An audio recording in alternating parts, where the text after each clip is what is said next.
तो अस्सलाम वालेकुम, मैं लियाकत, तुसी वेख रहे हो मेरा यूट्यूब चैनल। पिछले दिनों ਦੇ ਵਿੱਚ KPK ਦੇ ਵਿੱਚ ਸਲਾਬ ਆਇਆ है और बाज़ बंदे कह रहे ने बदल फटे ने, लेकिन अल्लाह बेहतर जानता है। बारिश बहुत ज़्यादा हुई सी, पहाड़ों से बारिश बहुत ज़्यादा हुई है और बारिश के पानी के नाल जनाब वो सलाब भी तब्दील होया और जिहड़ी चीज़ उहदे अगे आई उन्हें तहस नहस कर दिता। हर घर दे विच एडी एडियां वड्डियां चट्टानां जनाब पत्थरां दियां वो आ गई ने। अल्लाह ताला माफ़ करे, क़यामत ही सुगरा हुई है। यकीन करो कि एक स्कूल दे विच 150 बच्चा तालीम हासिल कर रहा सी, उस बच्चे का अता पता ही नहीं है, एक बच्चा भी उन्हें नहीं मिला। और कई ऐसिया फैमिलियां ने जिहड़ियां इस सैलाब दी नज़र हो गई ने, बहुत ज़्यादा हलाकत हुई ने। यकीन करो कि अल्लाह ताला माफ़ फरमाए। असी इस दुख की घड़ी दे विच जनाब KPK दे नाल हां। यकीन करो कि बड़ा अफसोस हो रहा, दिली अफसोस हो रहा। उत्तों बारिश आ रही, इधरों जनाब सैलाब आया और हर चीज़ नूं बहा के लै गया। बंदे जानवर ओवरऑल इस सैलाब की नज़र हो गए ने। दोस्तों, लोगों की करोड़ों की जमा पूंजी जनाब दुकानां बह गई ने। लोगों के जनाब कीमती जानवर जिहड़े ऐसी गाय भैंसा ओवरऑल A to Z जनाब इस पानी की नज़र हो गई ने। और यकीन करो कि तकरीबन हर पिंड दे विच मातम हो रहा है। लोगों के घर जिहड़े मलिया मेट हो गए ने और पता ही नहीं है कि इत्थे कोई रह रहा सी या नहीं रह रहा सी। जिहड़ी जनाब गलियां सी वो जनाब नहरां दी मानद हो गईयां। जिहड़े बाजार ऐसे उन्हां दा महसूस हो रहा सी कि इत्थे दरिया बह रहा। इमदादी कार्रवाई हैलीकैप्टर कर रहे सी, वो जनाब क्रैश होया, उहदे विच 5 लोग हलाक हो गए ने। अफवाज पाकिस्तान और रेस्क्यू 1112 जनाब उत्थे कोशिश कर रही है। जिहड़े बंदे सैलाब की नज़र हो गए ने, डेड बॉडियां जनाब मलबे तले लोकी आके दबे गए ने। तारीख दे विच ये सब तो बड़ा सैलाब है जनाब जिहड़ा KPK दे विच आया है। लोकी जनाब पहाड़ां ते घर सी ते पहाड़ां दे उत्तों पानी आके उन्हां नूं बहा के लै गए। तुसी वीडियो ओवरऑल सोशल मीडिया ते वेख रहे हो, जिहड़े तहस नहस हो रहे ने। पूरे पिंड जनाब मलिया मेट हो रहे ने।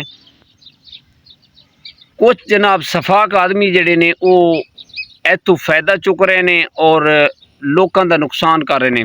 बुनीर, सवात, मानसेरा और कई ऐसे शहर हैं जनाब जिहड़े इस सैलाब की नज़र होए ने। KPK दे विच जनाब रिकॉर्ड जिहड़ा नुकसान हो गया लोगों की जिहड़ी जमा पूंजी सी वो इस पानी दे विच बह गई है। एक जनाब खानदान के 22 लोग इस सैलाब की नज़र हो गए ने। और यकीन करो पता नहीं कितने ऐसे लोग ने जिहड़े इस सैलाब दे विच बह गए ने। औरतां ने जनाब छत्तां ते पनाह लै ली है और जिहड़े कमरियां दी छत तकर पानी जनाब बह रहा है।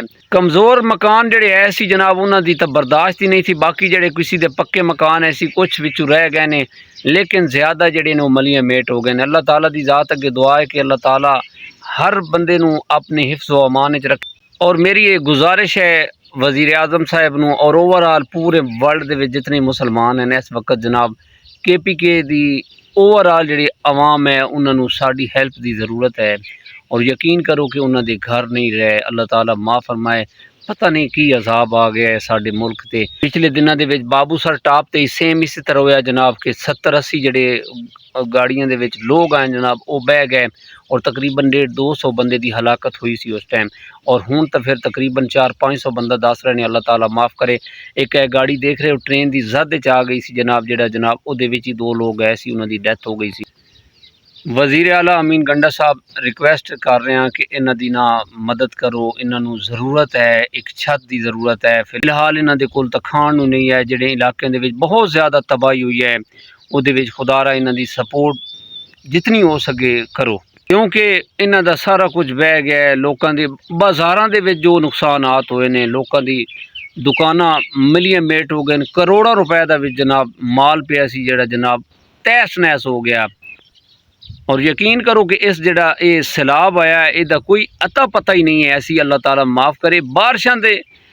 बारिश हुई है जनाब, बारिश ने जनाब सैलाब की मानद पानी कढ़िया है और पानी इतना बेबहा हो गया है कि पहाड़ों के उत्ते जिहड़े घर है सी वो पहले मिलिया मेट होए ने। फिर पानी थल्ले आंदा गया है जनाब, उसकी रफ्तार वधी गई है। और जनाब साढ़े पंजाब दे विचों जिहड़े बंदे सैर सपट्टे करन गए हुए हैं वो भी कई बंदे जनाब इस सैलाब की नज़र हो गए ने।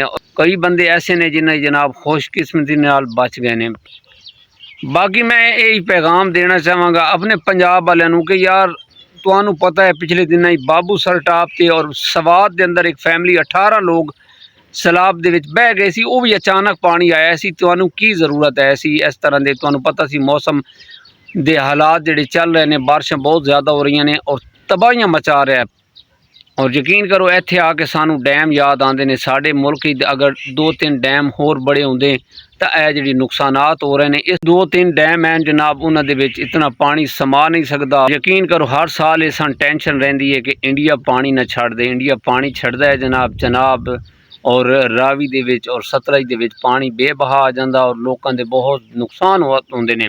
ਉਹ ਦੱਸਦੇ ਵੀ ਨਹੀਂ ਕਿ ਅਸੀਂ ਇਸ ਟਾਈਮ ਜਨਾਬ ਇਤਨਾ ਪਾਣੀ ਛੋੜ ਰਿਹਾ। ਅਚਾਨਕ ਪਾਣੀ ਛੋੜਦੇ ਨੇ ਔਰ ਉਹ ਸਾਡੇ ਮੁਲਕ ਦੇ ਵਿੱਚ ਖਾਸ ਕਰ ਜਿਹੜਾ ਪੰਜਾਬ ਦਾ ਏਰੀਆ ਹੈ ਜਨਾਬ ਔਰ ਰਾਵੀ ਦੇ ਵਿੱਚ ਜਨਾਬ ਇਹ ਤਬਾਹੀਆਂ ਫੇਰ ਦਿੰਦਾ ਹੈ ਔਰ ਰਾਤ ਨੂੰ ਸੁੱਤੇ ਪਏ ਬੰਦੇ ਜਿਹੜੇ ਨੇ ਉਹ ਪਾਣੀ ਦੀ ਨਜ਼ਰ ਹੋ ਜਾਂਦੇ। ਦੋਸਤੋ ਮੈਂ ਖੁਦਾਰਾ ਇਹ ਰਿਕੁਐਸਟ ਕਰ ਰਿਹਾ ਕਿ KPK ਦੇ ਵਿੱਚ ਇਸ ਟਾਈਮ ਬਹੁਤ ਜ਼ਿਆਦਾ ਮਾਲੀ ਤਾਉਨ ਦੀ, ਰਾਸ਼ਨ ਦੀ, ਓਵਰਆਲ ਤਾਉਨ ਦੀ ਜ਼ਰੂਰਤ ਹੈ। ਔਰ ਸਾਡੇ ਜਿਹੜੇ ਜਨਾਬ ਹਰ ਏਰੀਏ ਦੇ ਵਿੱਚ ਜਨਾਬ ਜਿਹੜੀ ਮੈਨੇਜਮੈਂਟ ਹੈ, ਇੰਤਜ਼ਾਮੀਆ ਹੈ ਹਰ ਏਰੀਏ ਦੀ, ਉਹਨਾਂ ਨੂੰ ਚਾਹੀਦਾ ਹੈ ਕਿ ਫੰਡਿੰਗ ਕਰਨ ਔਰ ਰਾਸ਼ਨ ਦਾ ਬੰਦੋਬਸਤ ਕਰਕੇ KPK ਰਵਾਨਾ ਕਰਨ। ਜੀ ਦੋਸਤੋ, ਅਫਵਾਜ ਪਾਕਿਸਤਾਨ ਔਰ ਰੈਸਕਿਊ 1122 ਇਹ ਜਿਹੜੇ ਸਾਡੇ ਵੈਲਫੇਅਰ ਦੇ ਇਦਾਰੇ ਹਨ, ਮਾਸ਼ਾਅੱਲਾ ਇਹ बढ़ चढ़ के जनाब हिस्सा लै रहे हैं और लोगों के नाल ताउन कर रहे हैं। कैंपिंग करके जिस जगह ते लोगों को खुराक की ज़रूरत है उत्थे खुराक पहुँचा रहे हैं और बाकी ओवरऑल जिस जगह ते जनाब कोई बंदे फसे हुए हैं तो जनाब रेस्क्यू 1122 इन्हों उत्थों बाहिफाजत निकाल रही है। और ये जी गम की घड़ी है जिहड़ा जनाब इत्थे KPK दे विच जनाब सलाह आया असी इस गम की घड़ी दे विच KPK दे नाल आ इंशाअल्लाह। और जिस जगह ते जनाब बहुत ज़्यादा तबाही हुई है असी उन्हां दे नाल ताउन भरपूर ताउन इंशाअल्लाह करांगे। और बाकी इंशाअल्लाह साड़ी गुजारिश है जनाब वज़ीर आज़म साहब नूं कि इत्थे इमदादी टीमां भेजो और जितने हो सके इन्हां दी ताउन करना चाहिए। पहले भी जितनी टीमां जिस जगह ते सैलाब आया उत्थे माशाअल्लाह अच्छा काम कर रही ने और लोगों नूं भी चाहिए जिहड़े बंदे इन्हां दे नाल ताउन करें। और इत्थे फिलहाल जिहड़ा फूड दी खाण पीण दी चीज़ां दी बहुत ज़रूरत है। और ओवरऑल जिहड़े भाई साडी वीडियो देख रहे हैं ज़रूर ताउन करें।